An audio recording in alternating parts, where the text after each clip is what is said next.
Hello everyone, চলে এসেছি ভূতাবাসের 42 নম্বর episode নিয়ে। আজকে অনেকদিন পর কিন্তু ঘটনা নিয়ে এসেছি। পডকাস্ট যে ভিডিওগুলো আমরা বানাচ্ছি সেগুলোতে কিন্তু আপনাদের অনেক অনেক ভালোবাসা পাচ্ছি। এরমভাবেই ভালোবাসা দিতে থাকুন, আর আপনাদের ঘটনাগুলোও বা কেমন লাগছে সেগুলোও কিন্তু আমাদের জানান। আপনাদের সাথে ঘটে যাওয়া সত্যি ভৌতিক ঘটনা এরকমভাবেই আমাদের সাথে শেয়ার করুন, যাতে আমরা আরও বেশি বেশি ঘটনা আপনাদের কাছে নিয়ে আসতে পারি। ভূতাবাসে যে ঘটনাগুলো শোনানো হয় সেগুলো সত্যি বা মিথ্যা সেগুলো আমাদের পক্ষে যাচাই করা কিন্তু সম্ভব নয়। তাই এ বিষয়ে তর্ক বিতর্কে না গিয়ে এগুলো এন্টারটেনমেন্ট হিসেবে নেওয়াই ভালো। আর বেশি কথা বাড়াবো না, চলে যাবো সোজা ঘটনায়। আজকের ঘটনাটা আমাকে পাঠিয়েছেন বক্রেশ্বর থেকে। যিনি পাঠিয়েছেন তার নাম বলতে কিন্তু উনি অনিচ্ছুক, তাই তার নামটা আমি আর এখানে বললাম না। উনি একজন বেসরকারি কর্মচারী, তবে ওনার মাঝে মাঝেই কিন্তু রাজ্যের বাইরেও ট্রান্সফার হতে থাকে। ওনার সাথে এই ঘটনাটা ঘটেছিল আজ থেকে প্রায় 9 বছর আগে। তখন কিন্তু তিনি আনম্যারিড ছিল। বর্তমানে উনি ম্যারিড, বাট তখন কিন্তু উনি আনম্যারিড। তাই জন্য মানে দেশের যে কোনো জায়গায় ওনার কিন্তু কোনো অসুবিধা হতো না। সাধারণভাবে যখন ব্যাচেলার থাকে বা সিঙ্গেল থাকে তখন কিন্তু তারা কাজের ক্ষেত্রে আরও বেশি বেশি করে এদিক ওদিক যায়, কারণ হয়তো কাজের সাথে সাথে ঘোরাটাও হয়, নতুন নতুন জায়গাও দেখা। তো যিনি আমাকে ঘটনাটা পাঠিয়েছেন উনি বলছেন যে প্রথম যখন মানে উনি কাজে ঢোকার পর ওটাই ছিল তার প্রথম ট্রান্সফার। পশ্চিমবঙ্গে উনি কাজটা করতেন, ওনাকে এরপরে ট্রান্সফার করা হয় ঝাড়খণ্ডে। আর এই ঝাড়খণ্ডেই কিন্তু ওনার সাথে ঘটনাটা ঘটে। ঝাড়খণ্ডে উনি যখন যান, প্রথমত উনি যেখানে ওনার পোস্টিং করা হতো খুব কম করে হলেও 1 থেকে 1.5 বছর ওনাকে ওখানে থাকতে হতো। থেকে তারপরে যেরকম কাজকর্ম সেরকম কাজকর্ম করতে হতো। এই জন্য উনি ঠিক করলেন যে উনি একটা ঘর ভাড়া নিয়ে থাকবেন, কারণ অফিস থেকে যেসব জায়গাগুলো দিত সেগুলো উনি মানে ওনার কালিগদের থেকে শুনেছিল যে সেগুলো অতটা বেশি ভালো হতো না। এবং ওনাদের কোম্পানি থেকে এটাও বলা ছিল যে আপনারাও চাইলে নিজেরা ঘর খুঁজে নিন। বাজেটটা বলে দিত কোম্পানি থেকে যে এই বাজেটের মধ্যে ঘর খুঁজুন, যদি আপনাদের কমফোর্টেবল হয় আপনারা থাকতে পারেন, আমরা সেটা পে করব। তো উনি সেরকমভাবেই ঝাড়খণ্ডে যখন ওনার পোস্টিং হয় প্রথম কদিন কোম্পানির দেওয়া যে রুম ছিল সেই রুমেই থাকতেন। তারপরে উনি ঠিক করলেন যে উনি নিজে একটা ঘর খুঁজে নেবেন, কারণ উনি স্যাটিসফাই ছিলেন না যে ঘরটা বা ওনাকে দেওয়া হয়েছিল কোম্পানি থেকে। তো উনি এরকম কাজ করতে করতে 2-3 দিন ধরে ওখানে ঘর খুঁজতে থাকেন। ওখানকার যারা ব্রোকার আছেন, আদার্স যারা আছেন তাদের সাথে কথা বলে ওখানে ঘর কিন্তু খুঁজতে থাকেন। তো একদিন এক ব্রোকার ওনাকে এসে বলেন যে এখানে কিছুটা দূরে আপনি যেখানে রয়েছেন তার থেকে 3 কিলোমিটার দূরে একটা ঘর ভাড়া আছে, আপনি চাইলে কিন্তু একবার দেখতে পারেন। তো প্রথমে উনি জিজ্ঞেস করে যে আচ্ছা ঘরটা যে আপনি বলছেন সেটার ভাড়া কত? বলছে ভাড়া আপনার বাজেটের মধ্যে।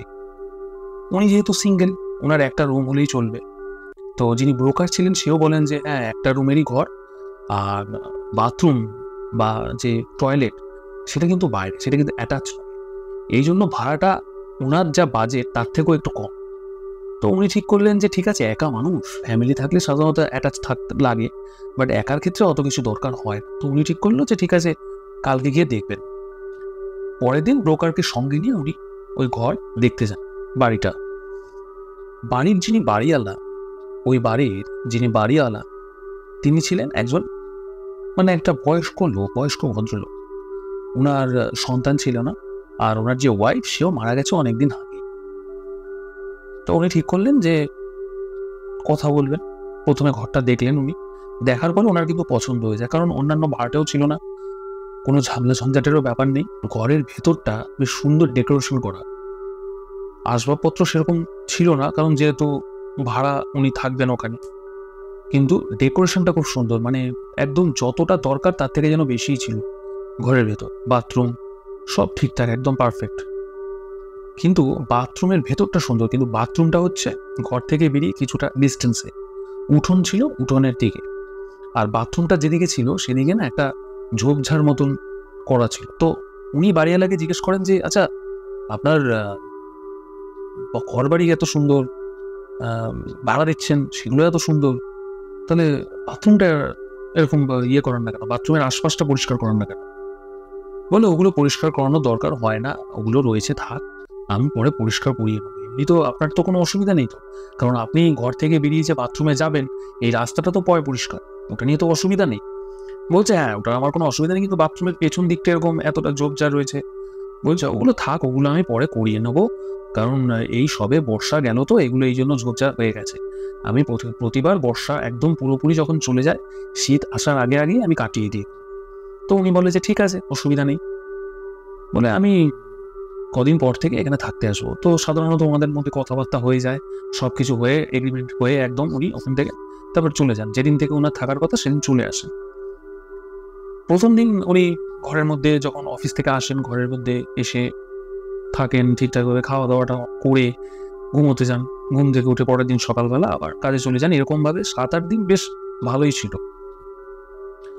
7-8 দিন পর থেকে উনি যখন রাত্রেবেলা ঘরে আসতেন, মানে উনি ওনার ঘরে মানে আসার জন্য, মানে ঘরের বাড়ির পজিশনটা আমি আগে একটু বলে নিই। গেট ছিল, গেট থেকে ঢুকেই হচ্ছে ডান দিকে একটা সিঁড়ি দিয়ে ওপরে চলে যাচ্ছে বাড়িওয়ালার ঘর। আর বাঁ দিক থেকে কিছুটা হেঁটে এসে, মানে বারান্দা মতন করা, হেঁটে এসে তারপরে রুমটা, উনি যেই রুমে থাকতেন। বাড়িওয়ালাকে উনি বলেই নিয়েছিলেন যে আমার কিন্তু মাঝে মাঝে রাত্রেবেলা ফিরতে দেরি হবে। তো বলেন ঠিক আছে, আপনার কাছে একটা চাবি আপনি রেখে দিন।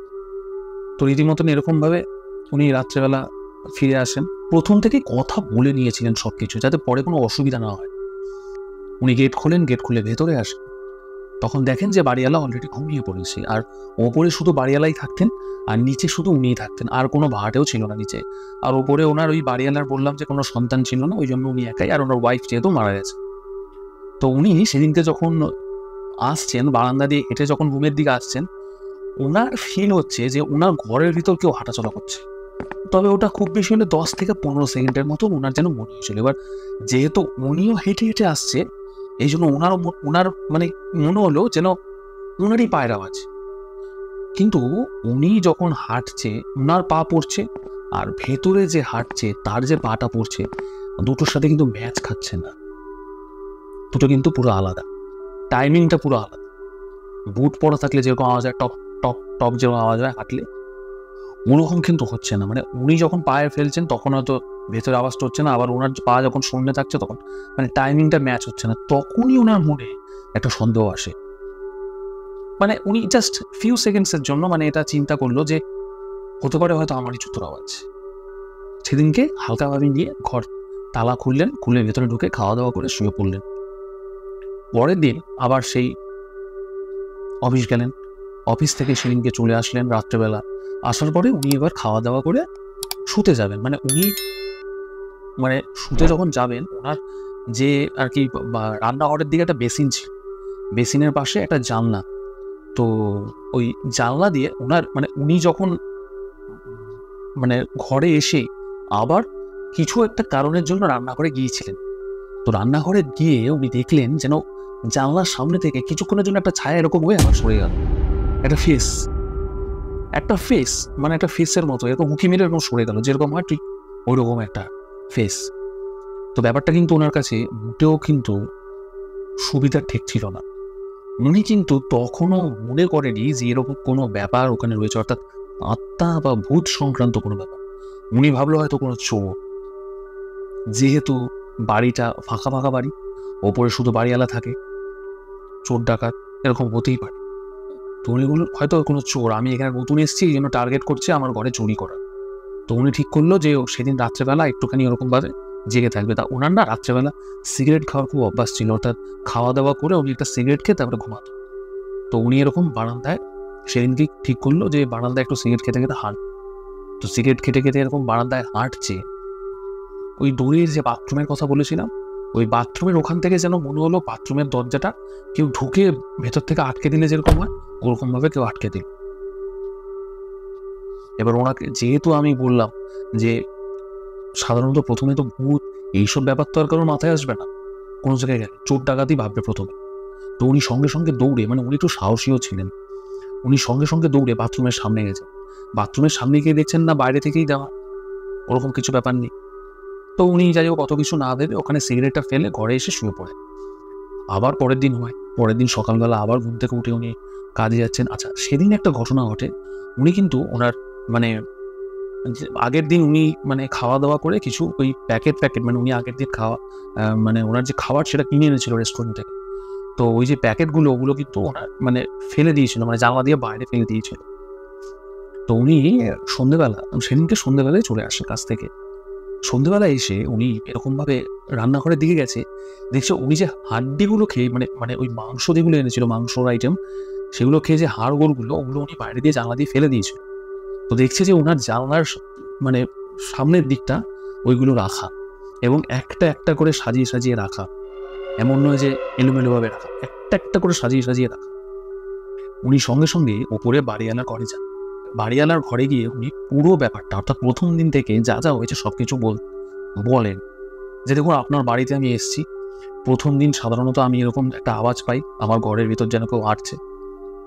তারপরে আমি দেখি যে জানলা দিয়ে এরকম একটা উঁকি মেরে চলে গেল। বাথরুমের দরজা যেন কেউ ঢুকে ভেতর দিয়ে আটকে দিল। আমি কালকে খাওয়া দাওয়া করে মাংসের যে হাড়গুলো ওগুলো জানলার ওপাশ থেকে ড্রেনের মধ্যে ফেলে দিয়েছিলাম, আমি পুরো ফেলেছিলাম, সেটা আমার মনে আছে, কিন্তু আমি দেখছি যে আমার জানলার সামনে ওগুলো একটা একটা করে পাশাপাশি সাজানো। তখন বাড়িওয়ালা বলছে না না, ওরকম কিছু ব্যাপার নেই, হয়তো আপনারই কোনো ভুল হয়েছে বা ওগুলো পিটাল টিরাল এনে রেখেছে, আর বাকি যে জিনিসগুলো হচ্ছে ওগুলো আপনার মনে বলে আপনার এখানে আসার পরে তো অস্বাভাবিক সব কিছুই ঘটছে, এগুলো মনের ভুল কি করে হয়? বলছে আপনি মনে হয় এইসব কিছু ভাবছেন, তাই জন্য কিছু না দাদা, আপনি যান, আপনি গিয়ে অফিস থেকে এসছেন, যান শুয়ে পড়ুন, যান, ওর কোনো ব্যাপার নেই। আর রাত বিরেতে যদি কোনো অসুবিধা হয় আমাকে ডাকবেন, কোনো অসুবিধা নেই, ফোন নাম্বার তো আপনার কাছে আছেই, আপনি না আসতে পারেন ফোন করবেন, আমি চলে আসবো। তো যাই হোক, এরকমভাবে উনি ওনার বাড়িওয়ালা যেহেতু প্রথম বলেন, আর ওনার অফিস ঠিকঠাকই চলছিল, কিন্তু বাড়িটা নিয়ে উনি খুব চিন্তিত ছিল। ওনার অফিসেও উনি বলেন, কোম্পানিতেও, যে আমি এরকম কথাবার্তা হয়েছে যে আমি এরকম একটা ঘর ভাড়া নিয়েছি, কিন্তু এরকম এরকম ব্যাপার। বলছে তুই তাহলে বাড়িটা ছেড়ে দে। বলছে দেখ, বাড়িটা তো ছেড়ে দিতে পারি, কিন্তু এরকম ভাড়ায় হুট করে তো একটা ভালো বাড়ি এখন পাওয়া যাবে, আর অফিস থেকে যে ঘরগুলো দেয় ওগুলো থাকার মতন হয় না সবসময়, ঠিক ভালো লাগে না।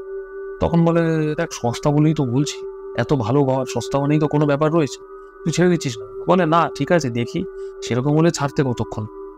তো উনি একটা ব্রোকারকে হিংস দিয়ে রেখেছিলেন যে আচ্ছা আপনি না আমাকে আর একটা ঘর দেখাবেন, তো আমি এটা ছেড়ে দেবো। তো সেদিনকে রাত্রে ঘুমাচ্ছেন, তো ঘুমাতে ঘুমাতে ওনার ঘরের ভেতর একটা শোকেস মতন ছিল।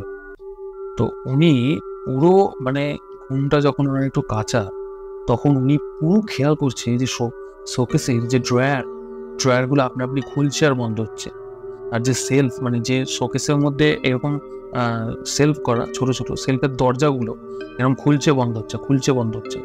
জানলাও নেই আশেপাশে কোথাও, যেমন বাইরে খুব ঝড় উঠেছে আমফানের মতো, ওরকম কোনো ব্যাপার নেই, এরকম বন্ধ হচ্ছে খুলছে। এবার উনি পুরোপুরি বুঝে যায় যে এই বাড়িটা হন্টেড কোনো বাড়ি। তারপর উনি ঠিক করেন মানে যে এই বাড়িতে নিশ্চয়ই কিছু আছে, আমি যেগুলো দেখেছি সেগুলো কিন্তু কোনো মানুষের কার্যকলাপ নয়। তো উনি ওরকমভাবে দেখার পরে উনি তো সেদিন রাত্রে আর ঘুমাতে পারেন, এবং উনি সেদিনকে রাত্রেবেলা এটাও টের পেয়েছিল যে ওই যে বাথরুমের জায়গাটা, অর্থাৎ ওনার যে ঘরের মানে বারান্দার দিকে একটা জানলা ছিল, বাথরুমের জায়গাটা ওখান দিয়ে একটা হাঁটার শব্দ, কন্টিনিউ পায়চারি করলে যেরকম আওয়াজ হয় ওরকম পায়চারি করার মতন আওয়াজ। তো উনি কিন্তু মানে জানলা দিয়ে দেখছে, কিন্তু ওকে দেখতে পাচ্ছে না, কিন্তু পায়চারি করার মতন একটা আওয়াজ। তো পরের দিন এরকম বাড়িওয়ালার সাথে, উনি বাড়িওয়ালাকে আর কিছু বলেনি, কারণ উনি যেহেতু একজন বুদ্ধিমান লোক ছিলেন, উনি বুঝে গেছিলেন যে বাড়িওয়ালাকে আমার এটা বলে কোনো লাভ নেই, কারণ বাড়িওয়ালা এগুলো সবই জানে যে এখানে কি আছে কি না আছে, এই জন্যই এত সস্তায় রুমটা দিচ্ছে। আর বাড়িওয়ালাকে আমি হাজার বললেও বাড়িওয়ালা বিশ্বাস করবেন না, আর বাড়িওয়ালা বুঝবেও। তাই জন্য উনি ঠিক করেন যে ঘরটা ছেড়ে দেবেন। তো উনি ব্রোকারকে বলে রেখেছিল, তো ব্রোকার বলে একটা ঘর আছে, বাট ওটা 2 দিন পর থেকে আপনি ঢুকতে পারবেন, একটা ভাড়াটে আছে, উনি উঠে যাবে তারপরে। তো উনি ঠিক করলেন যে আমাকে আরো 2 দিন এখানে থাকতে হবে। তখন বলছে হ্যাঁ 2 দিন তো আপনাকে একটু থাকতে হবে। ব্রোকারকেও কিন্তু উনি অতটা কিছু রিজন বলেনি যে কেন ছেড়ে দিচ্ছে, উনি খালি বলেছে যে আমার পক্ষে এটা আনকমফোর্টেবল, এই জন্য আমি ছেড়ে দেবো। তো ব্রোকার বলে ঠিক আছে অসুবিধা নেই। এবার উনি বাড়িওয়ালার সাথেও কথা বলে নেয়, যে বাড়িওয়ালাকেও বলে যে দেখুন আমার অফিস অন্য জায়গায় শিফট হয়ে যাচ্ছে, আমাকে এই জন্য এটা ছেড়ে দিতে হবে, আর আমার অফিসটা অনেক দূর হয়ে যাবে এখানে থাকলে, এই জন্য আমাকে ছেড়ে দিতে হবে, কিছু মনে করবেন না, অফিস থেকে একটা আর্জেন্ট নোটিশ পাঠিয়েছে আমার, এরকম বলে। তো বলে ঠিক আছে অসুবিধা নেই। এবার 2 দিন তো ওনাকে থাকতে হবে ওখানে। এবার এই 2 দিনের মধ্যে, তো একদিন রাত্রেবেলা, এই 2 দিনের মধ্যে একদিন রাত্রেবেলা উনি বাথরুমের দিকে যান। তো বাথরুমের ভেতরে এরকম নিচ দিয়ে না একটা বাথরুমের দরজার নিচটা একটু ফাঁকা ছিল, আর উপরটা এরকম একটু ফাঁকা, আর নর্মাল বাথরুমের যেরকম হয় সেরকম। তো উনি বাথরুমে গেছেন, বাথরুমে গিয়ে উনি যখন ভেতরে গিয়ে বাথরুমটা খোলার চেষ্টা করছেন, উনি তো ভেতর দিয়ে আটকে দিয়েছেন। উনি তো বুঝে গেছেন যে এটা হন্টেড কোনো প্লেস, হন্টেড জায়গা একটা, কিন্তু কিছু করার নেই, বাথরুম পেলে তো বাথরুমে যেতেই হবে, ঘরের মধ্যে তো আর করতে পারে না।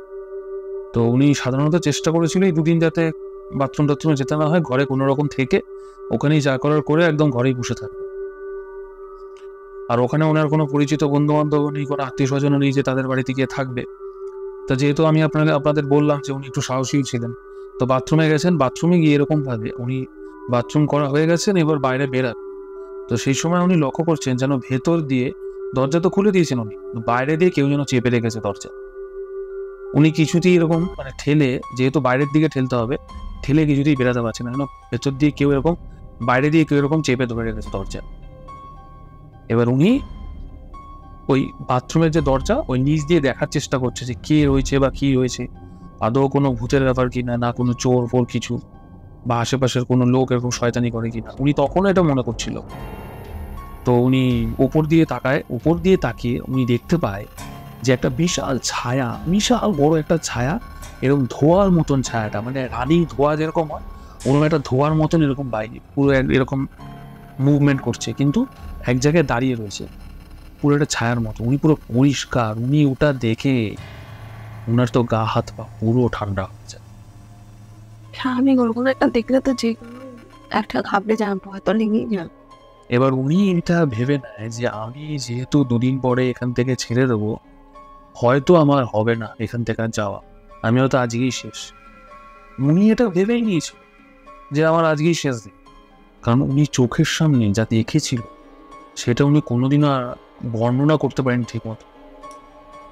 মানে উনি এই ঘটনাটা, ওনার আজকে প্রায় 9 বছর আগের ঘটনা, প্রায় 6 বছর হয়ে গেল উনি বিয়ে করেছেন, এখনো পর্যন্ত উনি ওনার যে ওয়াইফ তাকেও বলেন এই ব্যাপারটা, ওনার সাথে যে ঘটনাটা ঘটেছিল। মানে উনি বাইরে দেখছে এরকম একটা বিশাল বড় ছায়া, প্রায় 20 থেকে 25 ফুট লম্বা, মানে এরকমভাবে চোখটা দিয়ে এরকমভাবে তাকিয়ে আছে, বুঝতে পারছে না, এতটাই উঁচু ছায়াটা যে উনি পুরোটা দেখতেও পাচ্ছেন না, যে কোথায় মাথা কোথায় পা কিচ্ছু বুঝতে পারছে না এরকম। তো এরকমভাবে উনি জোরসে তখন চিৎকার করতে থাকেন, জোরসে মানে একদম জোরে জোরে চিৎকার করতে থাকেন এরকম। মানে উনি তো ভয় পেয়ে গেছেন, উনি ভাবছেন যে আমি যাই হয়ে যাক আমি বাচ্চার প্রাণপণ চেষ্টা করব। তো জোরে জোরে চিৎকার করতে থাকে, চিৎকার করতে করতে কিছুক্ষণ পর উনি টের পায় যে এরকম দরজাটা হুট করে খুলে যায়। দরজাটা খুলে যাওয়ার পরে উনি দৌড়ে, যখন মানে ওর কোনো দিকে তাকায়নি, ওখানে যদি ছায়াটা যদি থেকেও থাকতো উনি সেটা লক্ষ্যও করেন, উনি জোরে দৌড়ে এসে ঘরের মধ্যে ঢুকে যায়। ঘরের মধ্যে ঢুকে ওই যে দরজা বন্ধ করে, পরের দিন সকালবেলা বেরিয়ে একদম সেদিনই মানে ওনার যা টুকটাক জিনিসপত্র ছিল ওই জিনিসগুলো নিয়ে পরের দিন রাত্রেবেলা অফিসেই কাটিয়ে দেন। তারপরের দিন অন্য জায়গায় ওই সকালবেলা এসে ওই যে ওনার যেই বাড়িতে উনি থাকতেন ওখানে ওনার যা আর টুকটাক জিনিসগুলো ছিল, জিনিসগুলো নিয়ে কিন্তু সেদিন সকালবেলায় উনি ওখান থেকে অন্য জায়গায় শিফট হয়ে যান। তারপর উনি নতুন যে বাড়িতে গিয়ে ওঠেন সেখানে কিন্তু আর কোনো অসুবিধা ওনার হয়নি, এবং ঝাড়খণ্ডে উনি প্রায় অনেক দিনই ওইখানে ওনার ডিউটি ছিল। উনি এখনও বলেন যে ওনার 9 বছর হয়ে গেছে ওই ঘটনার, কিন্তু ওই ঝাড়খণ্ডে উনি অনেক জায়গায় এরকম শিফটিং হয়েছেন, মানে ট্রান্সফার হয়েছেন, উনি অনেক জায়গায় গেছেন, আমাদের দেশের অনেক রাজ্যে উনি গেছেন, কিন্তু ঝাড়খণ্ডে ওনার সাথে যে ঘটনাটা ঘটে সেটা ওনার জীবনের সব থেকে ভয়ানক ঘটনা, এবং ওনার নিজের চোখে দেখা ওরকম কোনো দৃশ্য যারা ভূত দেখেছে তারাই জানে কিরকম। ওটা অ্যাকচুয়ালি কি ছিল, কি হয়েছিল না, সেগুলো কোনো জানার উনি চেষ্টাই করেননি, কারণ উনি জানতেন যে বাড়িওয়ালা অনেক কিছুই জানে, কিন্তু বাড়িওয়ালা বলবে না কিছু। উনি ওটা নিয়ে আর কোনো কিছু করেইনি, উনি ওখান থেকে যে বেরিয়ে গেছে ওইদিকে আর কোনোদিন ওই মুখেই হয়নি কোনো। যারা ভূত দেখেছে তারাই জানে যে কিরকম হয়, কিন্তু তাদের কথা কেউ বিশ্বাস করে না, আর যারা দেখেনি তাদের কথা আলাদা। এই ছিল আজকের ঘটনা। কেমন লাগলো আপনাদের ঘটনাটা অবশ্যই কিন্তু কমেন্ট করে জানান। ভালো লাগলে অবশ্যই কিন্তু লাইক করবেন, শেয়ার করবেন, চ্যানেলটাকে সাবস্ক্রাইব করতে ভুলবেন না। আর এরকম ভৌতিক ঘটনা শোনার জন্য আমাদের পাশে থাকুন, সঙ্গে থাকুন। ফিরবো। আরেকটা কথা বলে রাখি, এর পরের এপিসোডটা একটা স্পেশাল মানুষের সাথে কিন্তু পডকাস্ট আমাদের হবে। আপনারা অনেকেই হয়তো ওনাকে চেনেন, উনি কিন্তু এই লাইনের একজন পপুলার ব্যক্তি, বলবো নাকি, এর পরের এপিসোডে দেখা হবে। ততক্ষণ গুড নাইট, টেক কেয়ার।